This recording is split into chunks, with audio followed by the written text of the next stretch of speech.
as you can see by the title, I'm going to be reading about fallacies.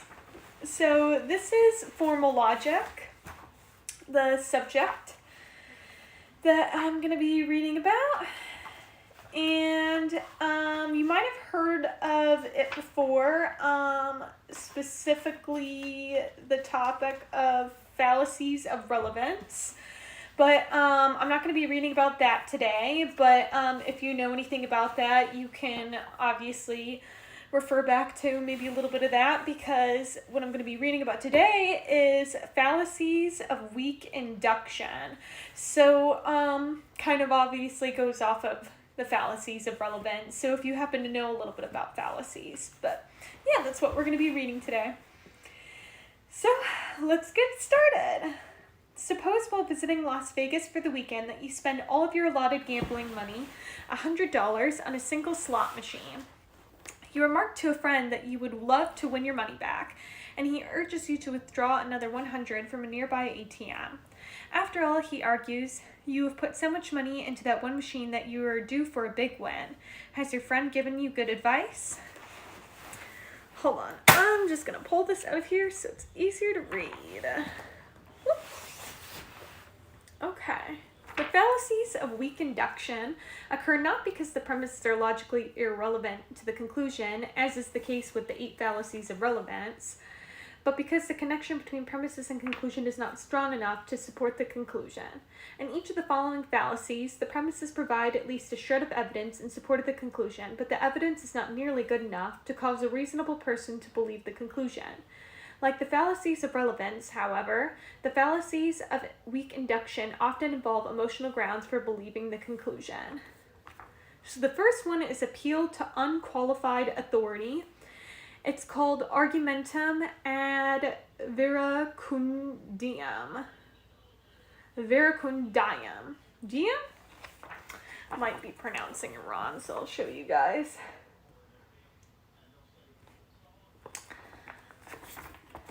So that's basically just the Latin translation of what it is. We saw in Chapter 1 that an argument from authority is an inductive argument in which an arguer cites the authority or testimony of another person in support of some conclusion. The appeal to unqualified authority fallacy is a variety of the argument from authority and occurs when the cited authority or witness lacks credibility. There are several reasons why an authority or witness might lack credibility.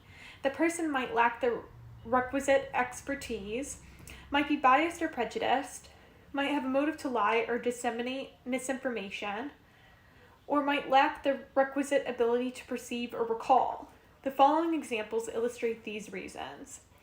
Dr. Bradshaw, our family physician, has stated that the creation of muonic atoms of deuterium and tritium hold the key to producing a sustained nuclear fusion reaction at room temperature. In view of Dr. Bradshaw's expertise as a physician, we must conclude that this is indeed true.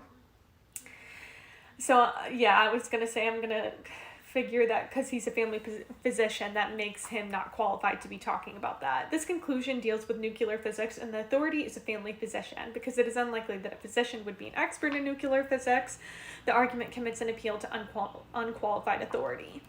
So another example is David Duke, former Grand Wizard of the Ku Klux Klan, has stated, Jews are not good Americans. They have no understanding of what America is. On the basis of Duke's authority, we must therefore conclude that the Jews in this country are un-American. As an authority, David Duke is clearly biased, so his statements cannot be trusted.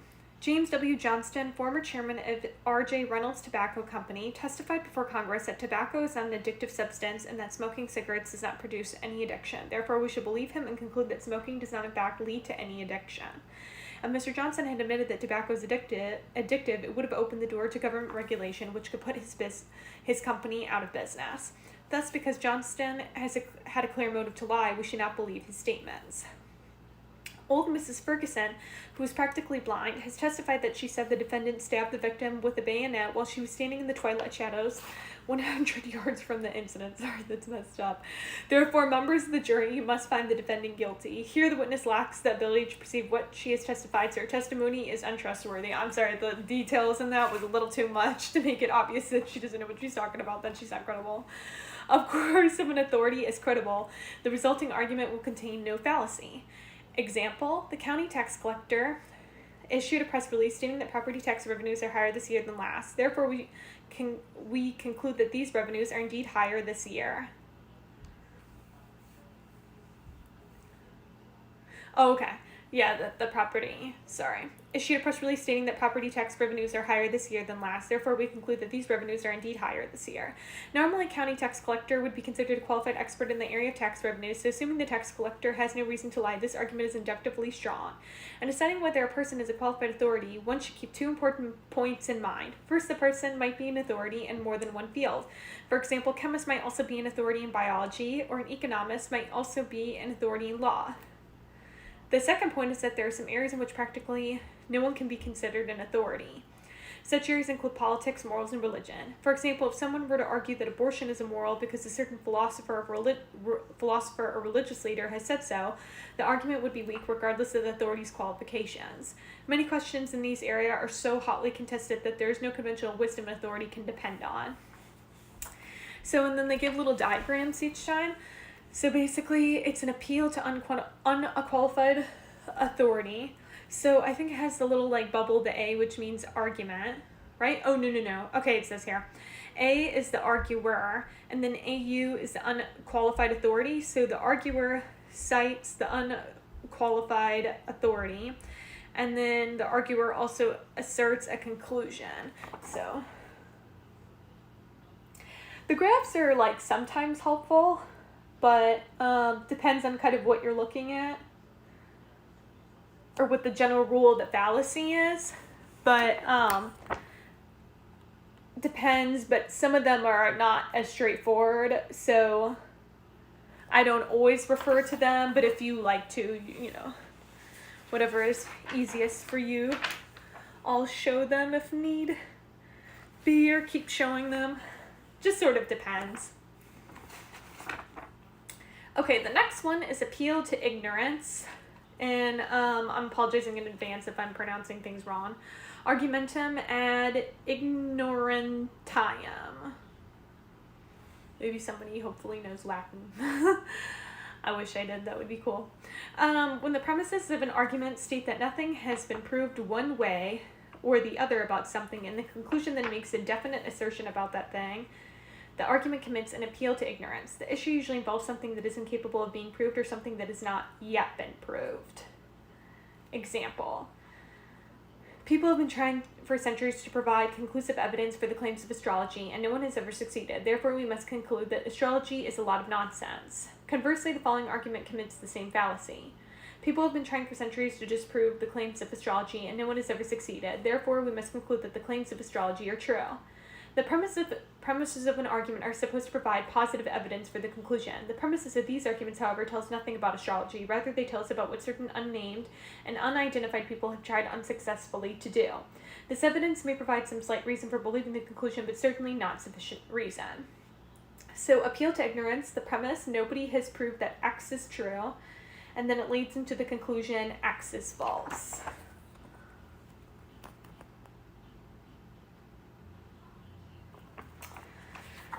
So these examples do, however, lead us to the first of two important exceptions to the appeal to ignorance. The first stems from the fact that if qualified researchers investigate a certain phenomenon within the range of their expertise and fail to turn up any evidence that the phenomenon exists, this fruitless search by itself constitutes positive evidence about the question. This fruitless search by itself constitutes positive evidence about the question. Consider, for example, the following argument. Teams of scientists attempted over several decades to detect the existence of the luminiferous aether, and all failed to do so. Therefore, oh my god, I just keep giving big words.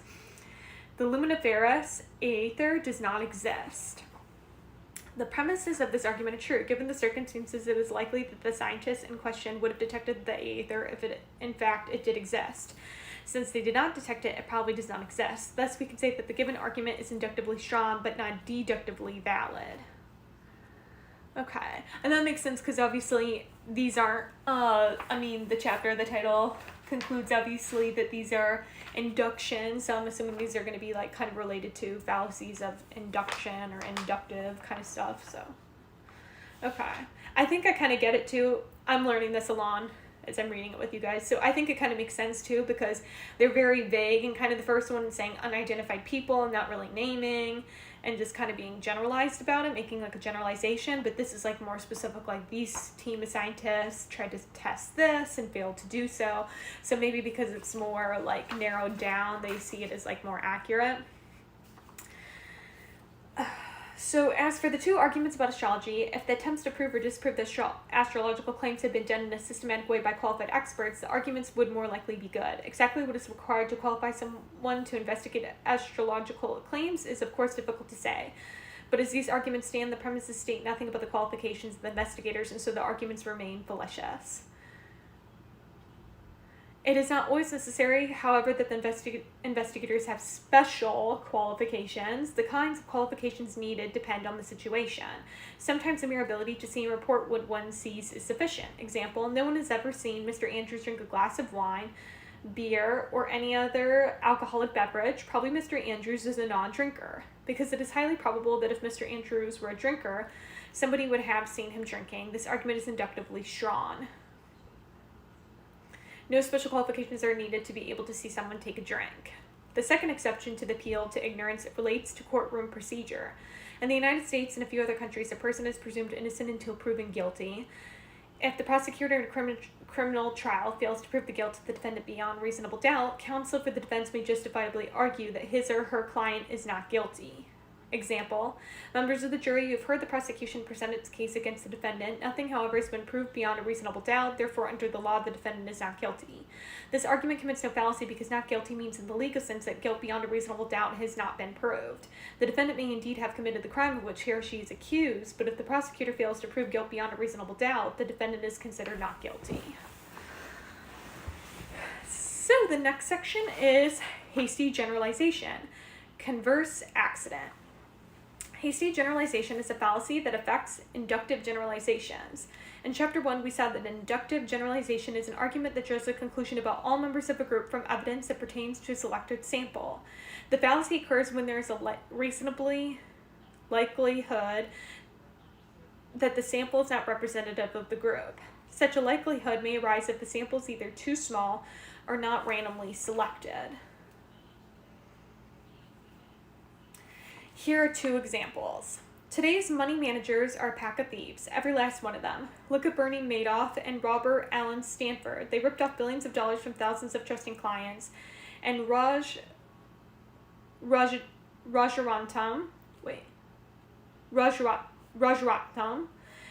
profited to the tune of millions of dollars through illegal insider trading. The mass shooting in Colorado movie theater was carried out by a young white male. The school shootings in Roseburg, Santa Barbara, and Newton were all carried out by young white males. The evidence is clear. Young white males are a serious threat to public safety. On these arguments, a conclusion about a whole group is drawn from premises that mention only few instances. Because such small atypical samples are not sufficient to support a general conclusion, each argument commits a hasty generalization.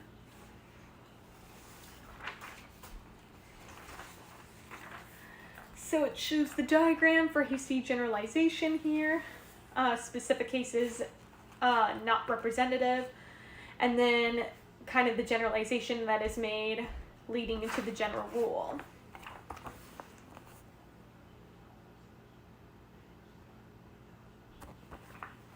The mere fact that a sample is small, however, does not necessarily mean that it is atypical. On the other hand, the mere fact that a sample is large does not guarantee that it is typical. In the case of small samples, various factors may intervene that render such a same typical of the larger group. Examples.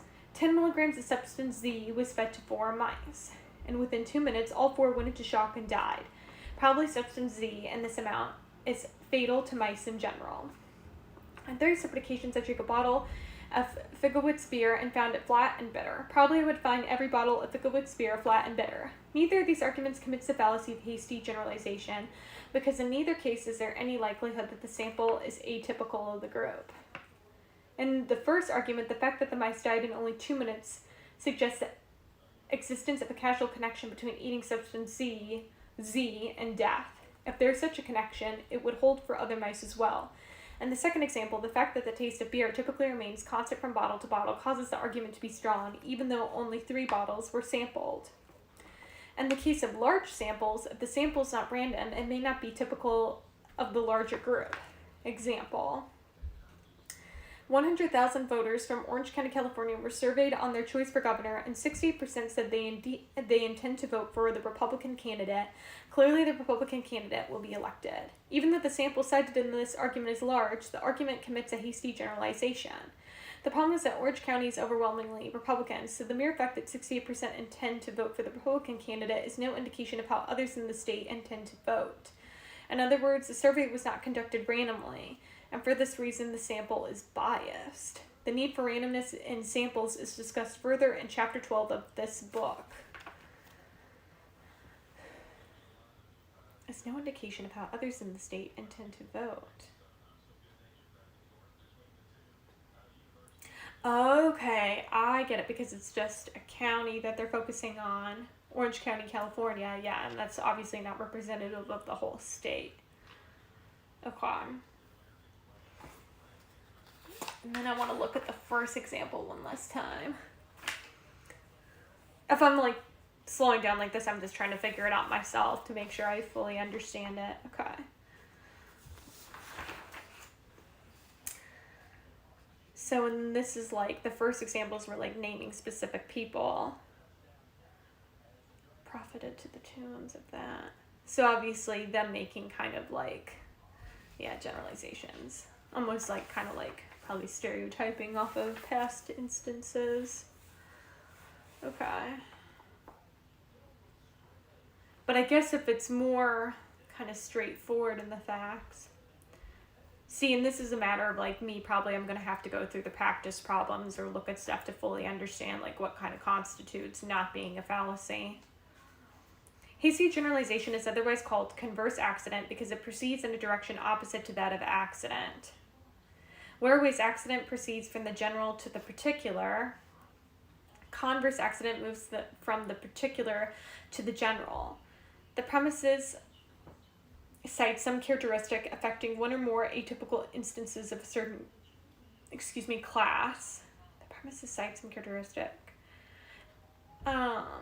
affecting one or more atypical instances of a certain class. And the conclusion then applies that characteristic to all members of the class. Okay, so it goes from particular to general. And this is a little story.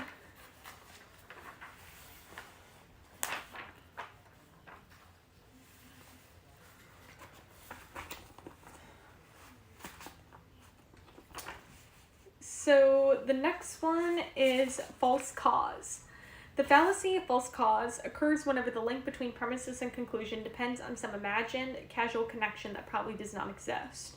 Whenever an argument is suspected of committing the false cause fallacy, the reader or listener should be able to say that the conclusion depends on the supposition that X causes Y, whereas X probably does not cause Y at all. Examples. During the past 2 months, every time that the cheerleaders have worn blue ribbons in their hair, the basketball team has been defeated. Therefore, to prevent defeats in the future, the cheerleaders should get rid of those blue ribbons. Successful business executives are paid salaries in excess of $100,000. Therefore, the best way to ensure that Ferguson will become a successful executive is to raise his salary to at least $100,000. There are more laws on the books today than ever before, and more crimes are being committed than ever before. Therefore, to reduce crime, we must eliminate the laws. The first argument depends on the supposition that the blue ribbons cause the defeats. The second on the supposition that a high salary causes success. And the third on the supposition that laws cause crime. In no case it is likely that any causal connection exists. The first argument illustrates a variety of the false cause fallacy called post hoc ergo propter hoc. After this, therefore on account of this. This variety of the fallacy presupposes that just because one event precedes another event, the first event causes the second. Obviously, mere temporal succession is not sufficient to establish a causal connection. Nevertheless, this kind of reasoning is quite common and lies behind most forms of superstition. Example, a black cat crossed my path and later I tripped and sprained my ankle. It must be that black cats really are bad luck. The second and third arguments illustrate a variety of the false cause fallacy called non causa pro causa, not the cause for the cause. This variety is committed when what is taken to be the cause of something is not really the cause at all, and the mistake is based on something other than mere temporal succession. In reference to the second argument, success as an executive causes increases in salary, not the other way around. So the argument mistakes the cause for the effect. In reference to the third argument, the increase in crime is for the most part only coincidental with the increase in the number of laws. Obviously, the mere fact that one event is coincidental with another is not sufficient reason to think that one caused the other. A third variety of the false cause fallacy, and one that is probably committed more often than either of the others in their pure form, is oversimplified cause. This variety occurs when a multitude of causes is responsible for a certain effect, but the arguer selects just one of these causes and represents it as if it were the sole cause. Here are some examples. The quality of education in our grade schools and high schools has been declining for years. Clearly, our teachers just aren't doing their job these days. Today, all of us can look forward to a longer lifespan than our parents and grandparents. Obviously, we owe our thanks to the millions of dedicated doctors who expend every effort to ensure our health. In reference to the first argument, the decline in the quality of education is caused by many factors, including lack of discipline in the home, lack of parental involvement, too much television, too much time spent on video games, and drug use by students. Poor teacher performance is only one of these factors, and probably a minor one at that. And the second argument, the efforts of doctors are only one among many factors responsible for our longer lifespan. Other more important factors include a better diet, more exercise, reduced smoking, safer highways, and more stringent occupational safety standards. The oversimplified cause fallacy is usually motivated by self-serving interests. Sometimes the arguer wants to take undeserved credit for himself or herself, or give undeserved credit to some movement with which he or she is affiliated. At other times, the arguer wants to heap blame on an opponent or shift blame from himself or herself onto some convenient occurrence. Instances of the fallacy can resemble either the post hoc or the non-causa pro causa varieties, and that the alleged cause can occur either prior to or concurrently with the effect. It differs from the other varieties of false cause fallacy in that the single factor selected for credit or blame is often partly responsible for the effect, but responsible to only a minor degree. That the single factor selected for credit or blame is often partly responsible for the effect, but responsible to only a minor degree. So, and then they have the diagram here, the false cause. So the premises and then depends on non-existent or minor causal connection is what they're making the premises to the conclusion here, is the diagram.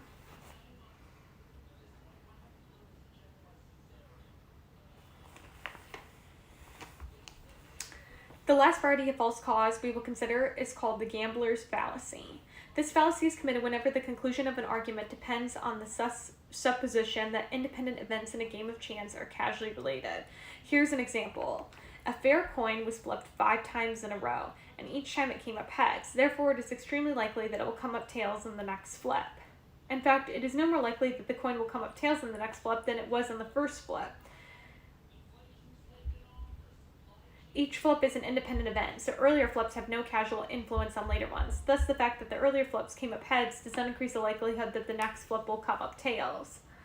For the gambler's fallacy to be committed, the events must be independent or nearly independent. Such events include rolls of a fair unloaded dice, spins of a fair roulette wheel, and selections of lottery-winning numbers. Events are not completely independent whenever the skill of the gambler affects the outcome. Thus, poker, blackjack, and horse race betting provides less than perfect candidates for the gambler's fallacy. So the gambler's fallacy has to do with independent events. Depends on the supposition that independent events in the game of chance are causally related. So earlier flips have no causal influence on later ones. This is the fact that the earlier flips can be.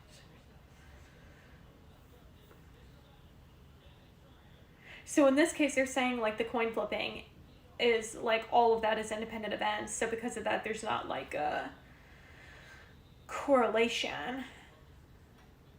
So obviously, it commits the gambler's fallacy. But skill provide less than perfect candidates for the gambler's fallacy whenever the skill of the gambler affects the outcome. The false cause fallacy is often convincing because it is often difficult to determine whether two phenomena are causally related. A lengthy time lapse between the operation of the cause and the occurrence of the fact can exacerbate the problem. For example, the 30-year interval between exposure to asbestos and the onset of asbestosis impeded the recognition of a causal connection. Also, when two events are causally related, determining the degree of relatedness may be hard. Thus, there may be some connection between the electromagnetic field produced by high-voltage transmission lines and leukemia, but the connection may be extremely slight. Finally, when a causal connection is recognized, it may be difficult to determine which is the cause and which is the effect. For example, an allergic reaction may be connected with an episode of anxiety, but it may be hard to tell if the reaction causes an anxiety or if the anxiety causes the reaction. The realm of human action constitutes another area in which causal connections are notoriously difficult to establish. For example, the attorneys for accused murderer Dan White argued that Twinkies, Coke, and potato chips caused him to kill San Francisco Mayor George Moscone. Other attorneys have blamed their clients' crimes on PMS, rap music, childhood abuse, mental... I don't like saying this word. And hallucinations. The complex nature of human motivation renders all such causal claims difficult to evaluate. The situation may become even worse when a whole nation of people are involved. Thus, the recent drop in crime rates has been attributed to three strikes laws, but it is difficult to say whether this or some other factor is really responsible. When a whole nation of people are involved. Thus, the recent drop in crime rates has been attributed to three strikes law. Oh, okay. One point that should be kept in mind when establishing causal connections is that statistical correlations by themselves often reveal little about what is actually going on. For example, if all that we knew about smoking and lung cancer was that the two frequently occurred together, we might conclude any number of things. We might conclude that both have a common cause, such as genetic predisposition, or we might conclude that lung cancer is a disease contracted early in life and that it manifests itself in its early stages by a strong desire for tobacco. Fortunately, in this case, we have more evidence than a mere statistical correlation. This additional evidence inclines us to believe that the smoking is a cause of the cancer. So the next one is the slippery slope fallacy. And this one I actually happen to know a little bit about because when I was doing my previous homework, I was doing my own kind of research to try to understand it, watching some videos, and a guy talked about this. The fallacy of slippery slope is a variety of the false cause fallacy. It occurs when the conclusion of an argument rests on an alleged chain reaction and there's not sufficient reason to think that the chain reaction will actually take place. Here's an example. Immediate steps should be taken to outlaw pornography once and for all. The continued manufacture and sale of pornographic material will almost certainly lead to an increase in sex-related crimes such as rape and incest. Thus, in turn, will gradually erode the moral fabric of society and result in an increase of crimes of all sorts. Eventually, a complete disintegration of law and order will occur, leading in the end to the total collapse of civilization. Because there's no good reason to think that the mere failure to outlaw pornography will result in all these dire consequences, this argument is fallacious. An equally fallacious counter-argument is as follows. Attempts to outlaw pornography threaten basic civil rights and should be similarly... God, I cannot read today. I'm so sorry. And should be summarily abandoned. If pornography is outlawed, censorship of newspapers and news magazines is only a short step away. After that, there will be censorship of textbooks, political speeches, and the content of lectures delivered by university professors. Complete mind control by the central government will be the inevitable result. Both arguments attempt to persuade the reader or listener that the welfare of society rests on a slippery slope and that a single step in the wrong direction will result in an inevitable slide all the way to the bottom. The slippery slope fallacy can involve various kinds of casualty. For example, some Someone might argue that removing a single brick from a building would set up a chain reaction leading to the destruction of the building, or that chopping down a tall tree would set up a cascade of falling trees leading to the destruction of the forest. These arguments depend on pure physical causality. On the other hand, someone might argue that starting a rumor about the health of the economy would set up a chain reaction leading to the collapse of the stock market. Such an argument would depend on the kind of causality found in interpersonal communications. The following example involves a chain reaction of mental causes where wanting one thing leads to wanting another. Professor Fallon has asked us to purchase a coffee maker for her office, but we shouldn't do that because next she'll want a microwave and then a convection oven. Then she'll want a full-size refrigerator, a sink with hot and cold water, a dishwasher, and a complete set of expensive china. This will exhaust the budget of our department. 2 points to keep in mind about slippery slope are: first, in real-life situations, the fallacy is almost used to defend the status quo against some kind of attack. The strategy is to make the reader and listener fear change, to fear it so much that they will cling rigidly to the prevailing state of affairs, even if it is thoroughly immoral. For example, prior to the Civil War, slippery slope arguments were used over and over again to shut down opposing arguments in favor of abolishing slavery. In a famous debate in Cincinnati in 1845, N.L. Rice, a Presbyterian minister, invited his listeners to imagine what would happen if slavery were abolished forthright. In no time, former slaves would be given the right to vote. Then,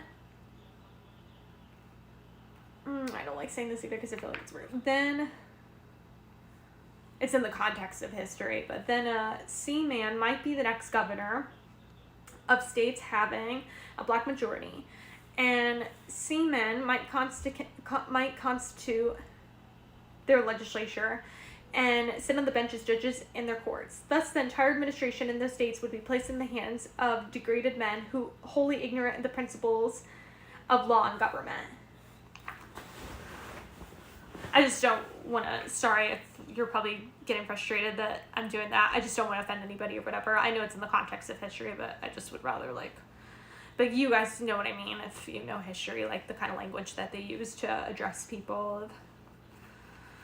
As a result, Mr. Rice wants us to believe the government will collapse. The second point to keep in mind is that in every case of a slippery slope fallacy, the chain of causes is neither inevitable nor necessary.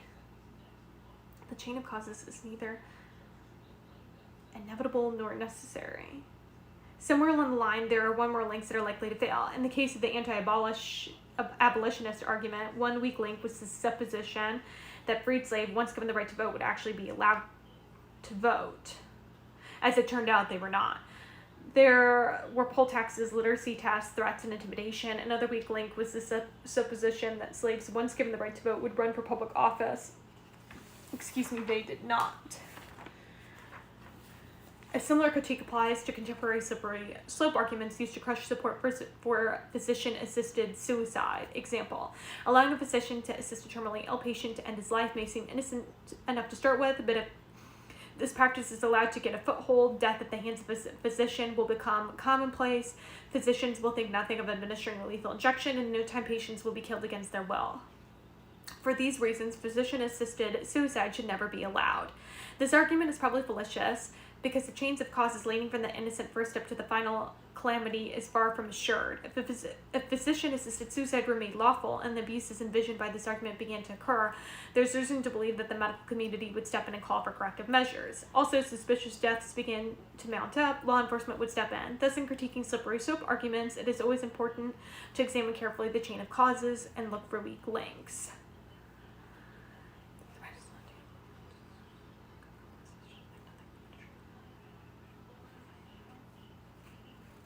So they have the diagram, and it's innocent first step, and then it just keeps going, chain reaction, and then this is not likely to occur, and then leading to the final, end disaster. Here, sorry. It's probably going to be see-through because of lights, so I'll put it on the backdrop of...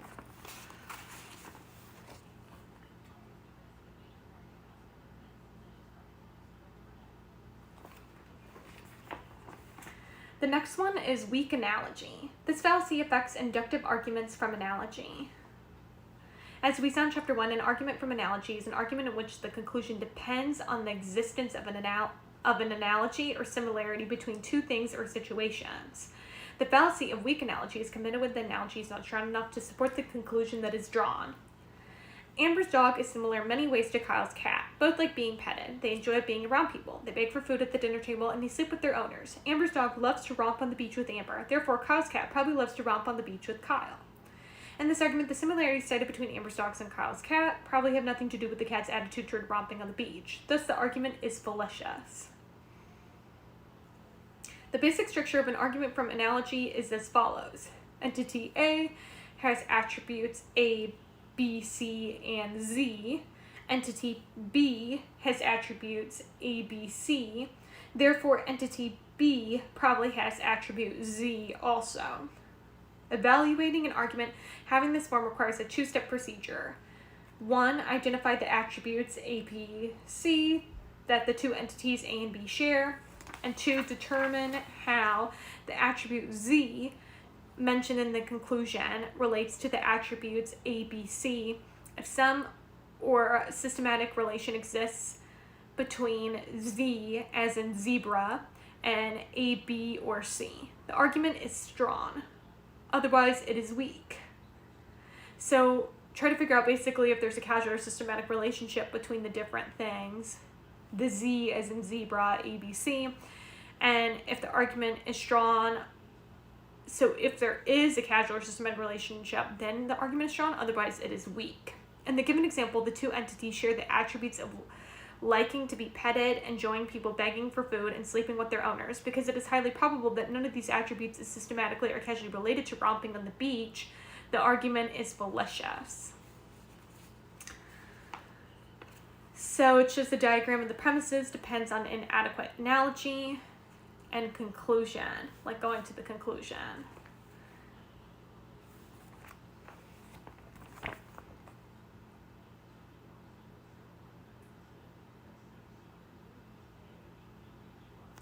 And I'll show you the first thing. Sorry, I probably made it confusing when I was reading it, but I'll try to further.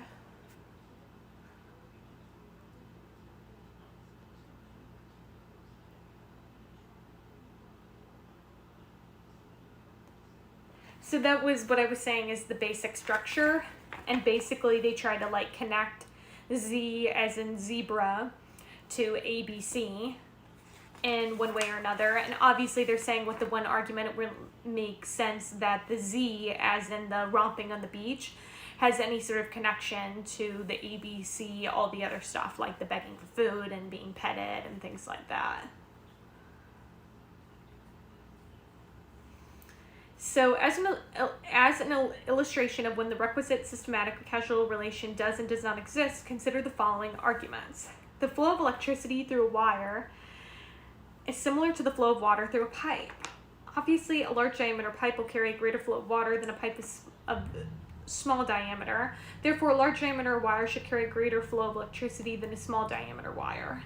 The flow of electricity through a wire is similar to the flow of water through a pipe. When water runs downhill through a pipe, the pressure at the bottom of the hill is greater than it is at the top. Thus, when electricity flows downhill through a wire, the voltage should be greater at the bottom of the hill than at the top. The first argument is good, and the second is fallacious. Both arguments depend on the similarity between water molecules flowing through a pipe and electrons flowing through a wire. In both cases, there is a systematic relation between the diameter of the pipe/wire and the amount of flow. In the first argument, the systematic relation provides a strong link between premises and conclusion, and so the argument is a good one. But in the second argument, a causal connection exists between difference in elevation and increase in pressure that holds for water, but not for electricity.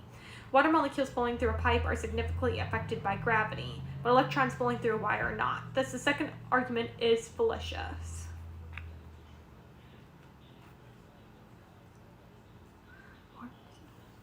At the bottom of the hill is greater than it is at the top. Okay. Give me a second to adjust. Okay. The theory and evaluation of arguments from analogy is one of the most complex and elusive subjects in all of logic. That's intimidating. Additional material on arguments from analogy appears in section 3.5 and chapter 9 of this text. Okay. See, that kind of makes sense because really, like, what it comes down to is probably why it's difficult is because of common knowledge, like being able to know that stuff. Like knowing, like, electrons are probably going to flow better through, like, like a diameter, kind of like a larger sort of like area, versus obviously with gravity not affecting electrons. Like, of course it would affect water and pressure and whatnot. So that is it for this chapter with the fallacies of weak induction. Now, let me take a look. Just give me a second to get the papers in order. I might go on to the next chapter of fallacies here. I hope you liked that one chapter. I might just move this to the side for now and try to reorganize it so I can keep going. Okay. So we'll go on to the next section.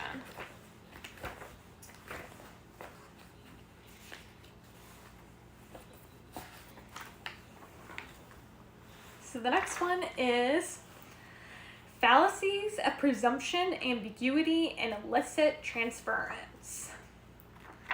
So, how logical are you? Suppose you're pulled over for speeding. Upon walking up to your car, the officer asks you, where have you hidden the drugs? Is there a flaw in the officer's question? If so, what is it? How would you reply to the officer? The fallacies of presumption include begging the question, complex question, false dichotomy, and suppressed evidence. These fallacies arise not because the premises are irrelevant to the conclusion or provide insufficient reason for believing the conclusion, but because the premises presume what they purport to prove. Begging the question presumes that the premises provide adequate support for the conclusion, when in fact they do not. And complex question presumes that a question can be answered by simply yes, no, or other brief answer when a more sophisticated answer is needed. False dichotomy presumes that an either-or statement presents jointly exhaustive alternatives, when in fact it is not. Presents jointly exhaustive alternatives. And suppressed evidence presumes that no important evidence has been overlooked by the premises when in fact it has. The fallacies of ambiguity include equivocation and amphiboly. Amphiboly? I might be pronouncing that incorrectly. These fallacies arise from the occurrence of some form of ambiguity in either the premises or the conclusion, or both. As we saw in section 2.1, an expression is ambiguous if it is susceptible to different interpretations in a given context. The words light and bank are ambiguous as in the statement, tuna are biting off the Washington coast. Oh, okay. Sorry. The words light and bank are ambiguous, as is the statement, like also tuna are biting off the Washington coast. When the conclusion of an argument depends on a shift in meaning of an ambiguous word or phrase, or on the interpretation of an ambiguous statement, the argument commits a fallacy of ambiguity. The fallacies of illicit transference include composition and division. Arguments that commit these fallacies involve the incorrect transference of an attribute from the parts of something onto the whole, or from the whole onto the parts. Okay, and that was something that came up in my homework when they were talking about atoms and then relating it to an object, because obviously a whole object is the whole, and then atoms, objects are made up of atoms, so the atoms are the parts. Just to give an example.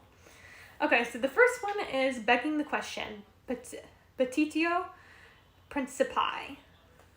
The fallacy of begging the question is committed whenever the arguer creates the illusion that inadequate premises provide adequate support for the conclusion by leaving in a possibly false shaky key premise, by restating a possibly false premise as the conclusion, or by reasoning in a circle.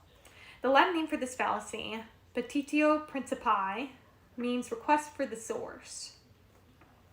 The actual source of support for the conclusion is not apparent, and so the argument is said to beg the question. After reading or hearing the argument, the observer is inclined to ask, but how do you know X, where X is the needed support? So they have the diagram here. Okay, and so it basically could come in 3 different diagrams. The first one is the premise, so there's a shaky key premise missing and goes straight to the conclusion. And then the second diagram is the shaky premise, and the conclusion restates premise. And basically it can go both ways. I'll obviously show you guys the diagrams. And then number 3 is The diagram basically goes from the shaky premise to a conclusion, like 3 times, and then the last conclusion can go all the way back around to the shaky premise. So kind of like how they said, like, reasoning in a circle.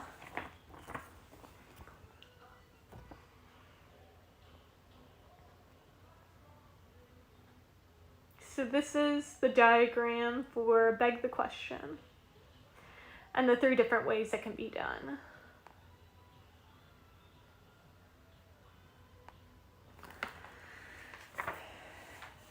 So the first and most common way of committing this fallacy is by leaving a possibly false key premise out of the argument while creating the illusion that nothing is more needed to establish the conclusion. Examples. Murder is morally wrong. This being the case, it follows that abortion is morally wrong. We know that humans are intended to eat lots of fruit because the human hand and arm are perfectly suited for picking fruit from a tree. It's obvious that the poor in this country should be given handouts from the government. After all, these people earn less than the average citizen.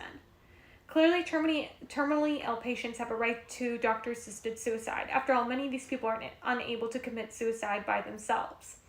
The first of these arguments begs the question, how do you know that abortion is a form of murder? The second begs the question, how does the structure and function of the human hand and arm tell us what humans should eat? And the third and fourth beg the question, just because the poor earn less than the average citizen, does this imply that the government should give them handouts? And just because terminally ill patients cannot commit suicide by themselves, does it follow that they have a right to a doctor's assistance? These questions indicate that something has been left out of the original arguments. Thus, the first argument is missing the premise, abortion is a form of murder. The second is missing the premise, the structure and function of the human hand and arm tell us what humans should eat, and so on. These premises are crucial for the soundness of the arguments. If the arguer is unable to establish the truth of these premises, then the arguments prove nothing. However, in most cases of begging the question, this is precisely the reason why such premises are left unstated. The arguer is not able to establish their truth, and by employing rhetorical phraseology, such as, of course, clearly, this being the case, and after all, the arguer hopes to create the illusion that the stated premise by itself provides adequate support for the conclusion when in fact it does not. The same form of begging the question often appears in arguments concerning religious topics to justify conclusions about the existence of God, the morality of the soul, and so on. Example, the world in which we live displays an amazing degree of organization. Obviously, this world was created by an intelligent God. The argument begs the question, how do you know that the organization of the world could only have come from an intelligent creator? Of course, the claim that it did come from an intelligent creator may well be true, but the burden is on the arguer to prove it. Without supporting reasons or evidence, the argument proves nothing. Yet most people who are predisposed to believe the conclusion are likely to accept the argument as a good one. The same can be said of most arguments that beg the question, and this fact suggests another reason why arguers resort to this fallacy. Such arguments tend to reinforce pre-existing inclinations and beliefs. The second form of petitio principii occurs when the conclusion of an argument merely restates a possibly false premise in slightly different language. In such an argument, the premise supports the conclusion, and the conclusion tends to reinforce the premise. Examples. Capital punishment is justified for the crimes of murder and kidnapping because it is quite legitimate and appropriate that someone be put to death for having committed such hateful and inhumane acts. Anyone who preaches revolution has a vision of the future for the simple reason that if a person has no vision of the future, he cannot possibly preach revolution. And the first argument, saying that capital punishment is justified, means the same thing as saying that it is legitimate and appropriate. And in the second argument, the premise and the conclusion say exactly the same thing. It's justified means the same thing as saying, oh, okay.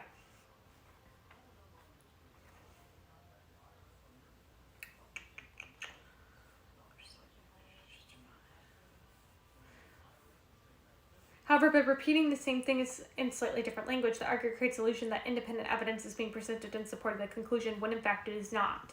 Both arguments contain rhetorical phraseology, hateful and inhumane, simple reason, and could not possibly help affect the illusion. Okay, see, and I kind of even fell for the first one, because obviously the second one I was like, huh? Because it's just repeating itself. It seems like it's going in a, like, circular, if you guys know that kind of term, where, like, it's just kind of like, they talk about that in logic with definitions. Yeah, the first one kind of made sense, but when they point out the fact that obviously justified and legitimate and appropriate are both like synonyms, like similar words, obviously it's just like repeating itself. The first argument begs the question, how do you know the capital punishment really is legitimate and appropriate? And the second begs the question, how do you know that people who preach revolution really do have a vision of the future? The third form of petitio principii involves circular reasoning, and then we're coming to this one. Circular reasoning and a chain of inferences having a first premise that is possibly false. Example, Verizon has the best wireless service. After all, their phones have the clearest sound, and we know this is so because customers hear better on Verizon phones. And this follows from the fact that Verizon has digital technology. But this is exactly what you would expect given that Verizon has the best wireless service. On countering this argument, the attentive reader is inclined to ask, where does this reasoning begin? What is its source? Since the argument goes in a circle, it has no beginning or source, and as a result, it proves nothing. Of course, in this example, the circularity is rather apparent, so the argument is not likely to convince anyone. Cases in which circular reasoning may convince involve long and complex arguments having premises that depend on one another in subtle ways, and a possibly false key premise that depends on the conclusion. In all cases of begging the question, the arguer uses some linguistic device to create the illusion that inadequate premises provide adequate support for a conclusion. Without such an illusion, the fallacy is not committed. Thus, the following arguments commit no fallacy.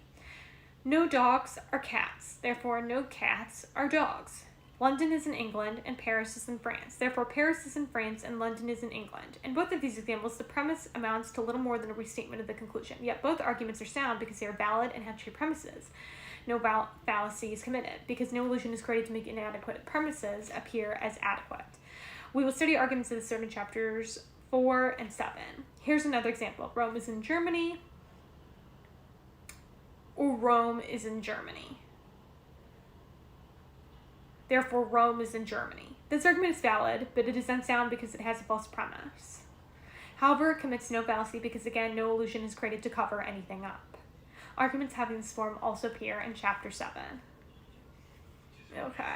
So it's the principle of, like, obviously, it's kind of like an either-or statement sort of thing, so it's one or the other. So you got to pick one, and even though, obviously, Rome is not in Germany, Rome is in Italy, it doesn't matter for the principle of, like, logic, because, obviously, Islam is, like, it makes sense in terms of, like, what is written there, straightforward, whether it's an actual fact, you know what I mean? Like, basically, it ends up still being a solid, like, a valid argument. As long as it makes sense. I mean, you can have stuff that is not facts and not be true, but as long as the conclusion and the premises make sense and, like, relate to each other, then it's a valid argument. As with these examples, arguments that beg the question are normally valid. This is easy to see. Any argument that includes the conclusion as one of the premises is clearly valid, and those forms of the fallacy that leave a key premise out of the argument become valid when the key... Hold on. I'm going to have to slow down and read this. Okay.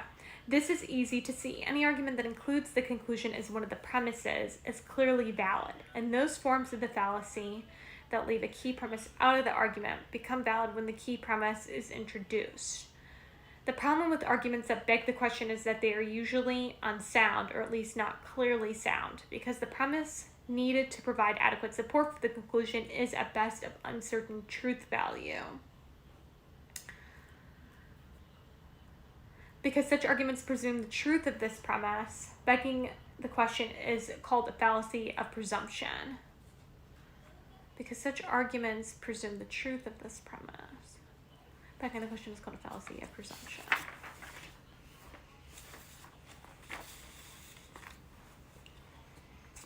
So the next one is complex question. The fallacy of complex question is committed when two or more questions are asked in the guise of a single question and a single answer is then given to both of them.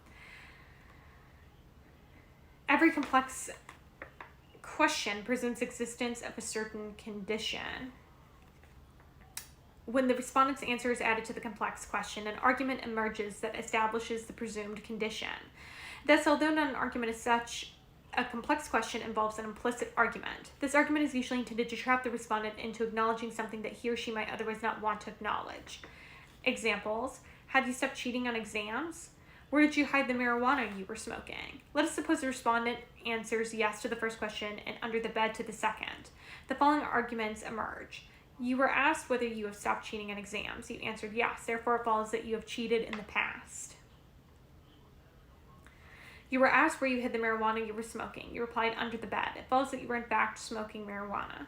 On the other hand, let us suppose that the respondent answers no to the first question and nowhere to the second.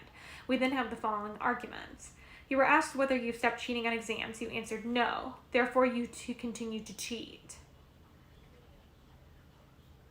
You were asked where you hid the marijuana you were smoking. You answered nowhere. It follows that you must have smoked all of it.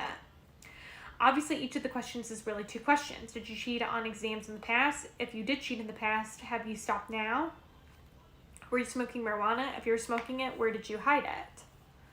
If respondents are not sophisticated enough to identify a complex question when one is put to them, they may answer quite innocently and be trapped by a conclusion that is supported by no evidence at all. Or they may be tricked into providing the evidence themselves. The correct response lies in resolving the complex question into its component questions and answering each separately. Okay, so that's going to be a little bit difficult because obviously it's kind of a catch-all. If you try to say yes or you try to say no, like obviously somehow it gives this insinuation that still answers the question. Okay, so they have the diagram here. So the arguer attempts to trap by asking question to the reader/listener. The reader/listener responds, and then it leads to a completed argument. So here.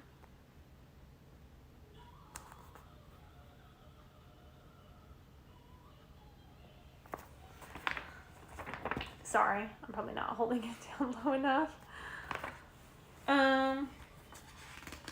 So that's the diagram for that.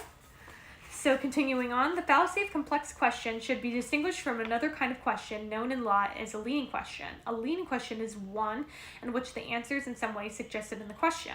Whether or not a question is a leading one is important in the direct examination of a witness by counsel. Tell us, on April 9th, did you see the defendant shoot the deceased? So that's the leading question. And then the straight question is, tell us, what did you see on April 9th? Tell us, on April 9th, did you see the defendant shoot the deceased? Leading questions differ from complex questions in that they involve no logical fallacies. That is, they do not attempt to trick the respondent into admitting something he or she does not want to admit. To distinguish between the two, however, one sometimes needs to know whether prior questions have been asked. Here are some additional examples of complex questions. So leading question is one in which the answer is in some way suggested in the question. So obviously, so basically, they don't involve any logical fallacies, so they're not fallacious, is from what I'm understanding. So here's some additional examples of complex questions. Are you going to be a good little boy and eat your hamburger? Is George Hendricks still telling lies? How long must I put up with your snotty behavior? When are you going to stop talking nonsense?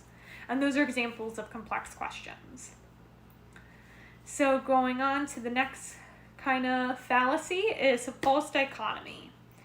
The fallacy of false dichotomy is committed when a disjunctive either-or premise presents two unlikely alternatives as if they were the only ones available, and the arguer then eliminates the undesirable alternative, leaving the desirable one as the conclusion.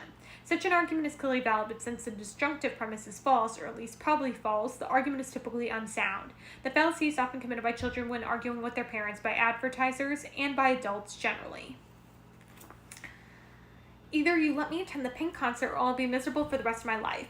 I know you don't want me to be miserable for the rest of my life, so it follows that you let me attend the concert. Either you use UltraGuard deodorant or you risk the chance of perspiration odor. Surely you don't want to risk the chance of perspiration odor, therefore you will want to use UltraGuard deodorant. Either we adopt a one-world government or regional wars will continue forever. We certainly can't tolerate constant war, therefore we must adopt a one-world government. In none of these arguments does the disjunctive premise present the only alternatives available. But in each case, the arguer tries to convey that impression.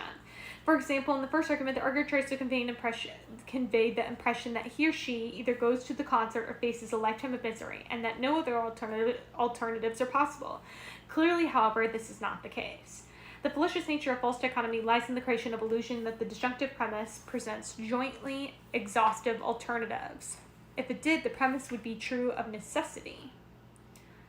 For example, the statement, either Reno is in Nevada or it is not in Nevada, presents jointly exhaustive alternatives and is true of necessity.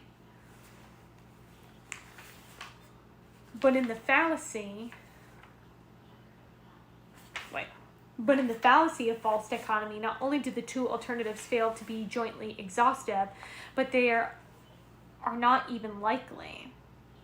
As a result, the disjunctive premise is false, or at least probably false. Thus, the fallacy amounts to making a false or probably false premise appear true. Also, if one of the alternatives in the disjunctive premise is actually true beyond any doubt, then the fallacy is not committed. For example, the following argument is valid and sound. Either Seattle is in Washington or it is in Oregon. Seattle is not in Oregon, therefore Seattle is in Washington.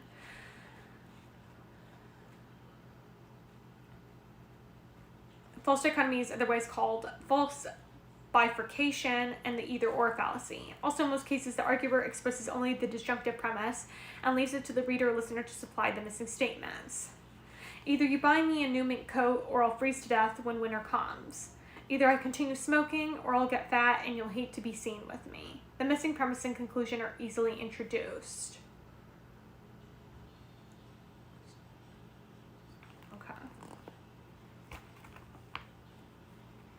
The next one is suppressed evidence.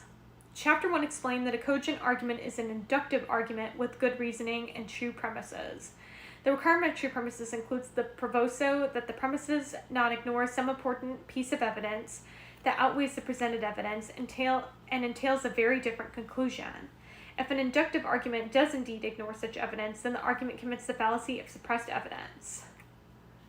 So the requirement of true premises includes a proviso that the premises not ignore some important piece of evidence that outweighs the presented evidence and entails a very different conclusion. And if it ignores such evidence, then the argument commits the fallacy. Okay, so for example, most dogs are friendly and pose no threat to people who pet them. Therefore, it would be safe to pet the little dog that is approaching us now. If the arguer ignores the fact that the little dog is excited and foaming at the mouth, which suggests rabies, then the argument commits a suppressed evidence fallacy. This fallacy is classified as a fallacy of presumption because it works by creating the presumption that the premises are both true and complete when in fact they are not.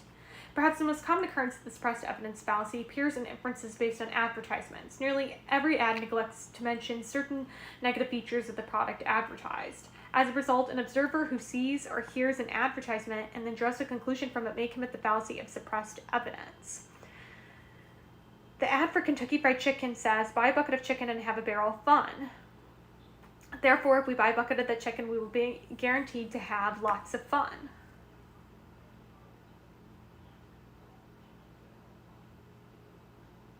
The ad fails to state that the fun does not come packaged with the chicken, but must be supplied by the buyer. Also, of course, the ad fails to state that the chicken is loaded with fat and that the buyer's resultant weight gain and clogged arteries may not amount to a barrel of fun. That's brutal. By ignoring these facts, the argument based on the ad is fallacious. Another rich source of the suppressed evidence fallacy is the biennial U.S. general election, in which two candidates, usually a Republican and Democrat, compete with each other for a single office. During the campaign leading up to the election, countless speechmakers, including the candidates themselves, tear down the policies and accomplishments of the candidate they oppose, only to conclude that the candidate they favor should be elected. Ladies and gentlemen, Mr. Smith has supported policies that will bankrupt Medicare and Social Security. His budgetary recommendations increase the federal deficit, and his approach to foreign policy will destabilize the Middle East. Therefore, you should vote to elect Jones to this office. What the speaker fails to mention are the many undisputed successes that Smith has achieved. Also, he fails to mention that Jones is even less qualified than Smith for the office, and that Jones' policies bode even worse for Medicare, Social Security, the federal deficit, and the Middle East. When these unmentioned facts are taken into account, it becomes clear that it is actually Smith who should be elected. Another way that an arguer can commit the suppressed evidence fallacy is by ignoring important events that have occurred with the passage of time that render an inductive conclusion improbable. The following argument resembles one that Mitt Romney used in a presidential debate with Barack Obama. The U.S. military has fewer battleships, MI rifles, and horse-drawn howitzers today than it did in 1940. Therefore, the U.S. military is a less effective fighting force today than it was in 1940. The argument ignores the fact that battleships, I thought it was M-I. It's M1. Oh my gosh. Because in the other text, you can't tell it's a 1. It looks like an I. M1 rifles. Sorry, I'm not obviously, I don't have good weaponry knowledge. M1 rifles and horse-drawn howitzers became obsolete long ago and have been replaced by more effective ships and weaponry. Thus, it is not true that the U.S. military is less effective today than it was in 1940.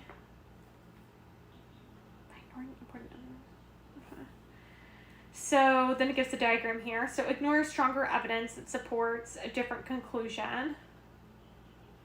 Premises. So ignore stronger evidence that supports a different conclusion. Okay.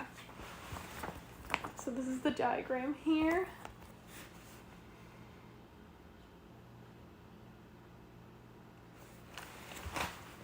Yet another form of suppressed evidence is committed by arguers who quote passages out of context from sources such as the Bible, the Constitution, and the Bill of Rights to support a conclusion that the passage was not intended to support. Consider, for example, the following argument against gun control. The Second Amendment to the Constitution states that the right of the people to keep and bear arms shall not be infringed, but a law controlling handguns would infringe the right to keep and bear arms. Therefore, a law controlling handguns would be unconstitutional. In fact, the Second Amendment reads, a well-regulated militia being necessary to the security of a free state, the right of the people to keep and bear arms shall not be infringed. In other words, the constitutional right to keep and bear arms is in some way related to the preservation of a well-regulated militia. Arguably, a law controlling handguns that is unrelated to the preservation of a well-regulated militia could be constitutional.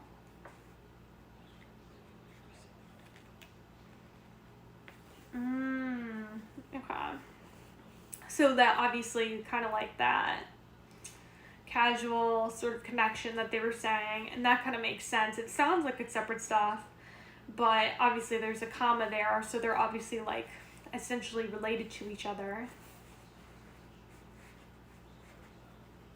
People might argue that, but I get what they're trying to say, that it's related to each other because of the comma there. So obviously they kind of conjointly go together. Similar. The suppressed evidence fallacy is similar to the form of begging the question. The suppressed evidence fallacy is similar to the form of begging the question, in which the arguer leaves a key premise out of the argument. The difference is that suppressed evidence leaves out a premise that requires a different conclusion, while that form of begging the question leaves it a premise that is needed to support the stated conclusion. Okay, however, because both fallacies proceed by leaving a premise out of the argument, there are cases where the two fallacies overlap.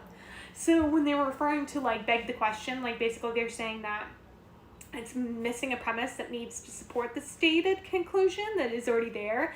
And then in this case that I just read, it's leaving out a premise that requires a completely different conclusion. So just kind of to give you an idea of the difference between the two of them. So the next one is, equivocation. The fallacy of equivocation occurs when the conclusion of an argument depends on the fact that a word or phrase is used either explicitly or implicitly in two different senses in the argument. Such arguments are either invalid or having a false premise, and in either case they are unsound. Examples. Some triangles are obtuse. Whatever is obtuse is ignorant. Therefore, some triangles are ignorant. Any law can be repealed by the legislative authority, but the law of gravity is a law. Therefore, the law of gravity can be repealed by the legislative authority. We have a duty to do what is right. We have a right to speak out in defense of the innocent. Therefore, we have a duty to speak out in defense of the innocent. A mouse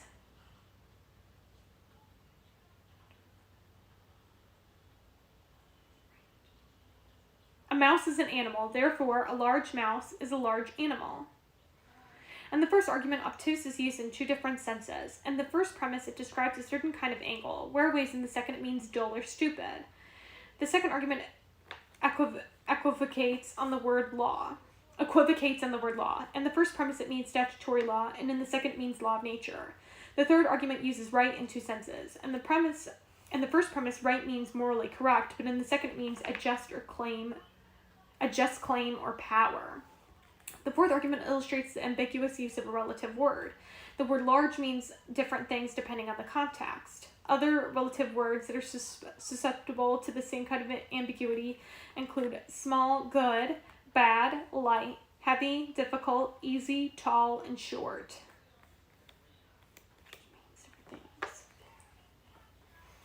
To be convincing, an argument that commits an equivocation must use the equivocal word in ways that are subtly related. Of the examples just given, only the third might fulfill this requirement. Since both uses of the word right are related to ethics, the unalert observer may not notice the shift in meaning. So the convincing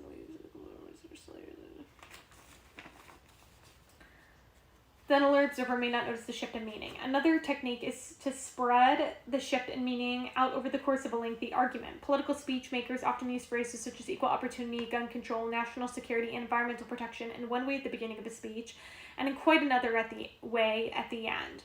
A third technique consists in using such phrases one way in a speech to one group, and in a different way in a speech to an opposing group. If the same people are not present at both speeches, the equivocation is not detected. So the argument they give here, the diagram. I'm all over the place. I think I'm tired. Sorry. The premises, so basically word or phrase used in two senses, and then to the conclusion here for the thing. And obviously you could see with the one I had to reread was the one that they were talking about, the one that kind of tripped me up with the right kind of talk there. In terms of ethics, I had to kind of and same thing, I kind of have to sit there and read through it to fully catch, I was trying to see exactly what they were doing. And ampably? The fallacy of ampably occurs when the arguer misinterprets an ambiguous statement and then draws a conclusion based on this faulty interpretation. The original statement is usually asserted by someone other than the arguer, and the ambiguity usually arises from mistake in grammar or punctuation, a missing comma, a dangling modifier, an ambiguous antecedent of a pronoun, or some other careless arrangement of words. Because of this ambiguity, the statement may be understood in two clearly distinguishable ways. The arguer typically selects the unintended interpretation and proceeds to draw a conclusion based on it.